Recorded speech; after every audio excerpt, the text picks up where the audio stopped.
Justice for Flint also does not mean that the people responsible, those all the way up to the governor's office who were in charge, who allowed this and made this happen, walk away free with six-figure salaries. That about sums up how many in Flint are feeling after a judge threw out criminal charges against former state and city officials for their roles in the Flint water crisis. Tens of thousands of people were exposed to dangerous levels of lead, and outbreaks of Legionnaire's disease killed at least 12 people and sickened dozens more. The whole state said no to an emergency manager that the city of Flint ended up getting because our leaders lack the political will to run our city. So what happens when you have a court that lacks the will to get justice for a city? Who takes them over? Genesee County Judge Elizabeth Kelly dropped the charges after the state Supreme Court ruled the one-man grand jury used to indict the former officials was invalid. The evidence gathered against them tainted.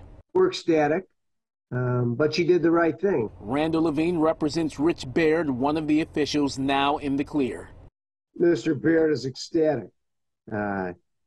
He was wrongfully accused. The water crisis began in 2014 when managers appointed by former Governor Rick Snyder took Flint off of a regional water system and began drawing from the Flint River to cut costs.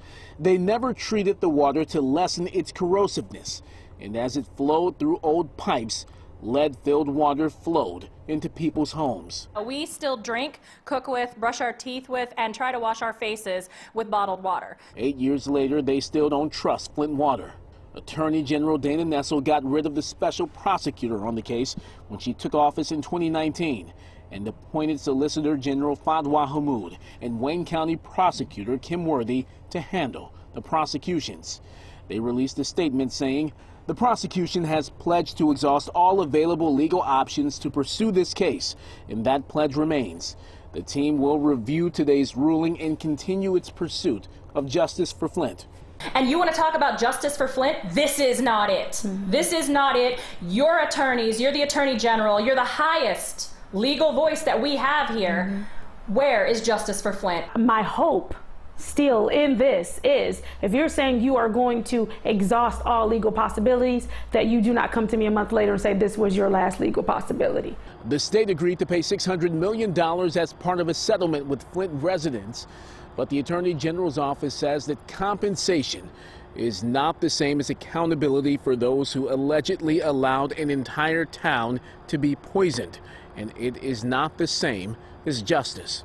Now, former Governor Rick Snyder was charged with 2 misdemeanors, but he was also indicted in the same process that the state Supreme Court says was illegal. His next court hearing is October 26. I'm Randy Wembley, and this is The Edge.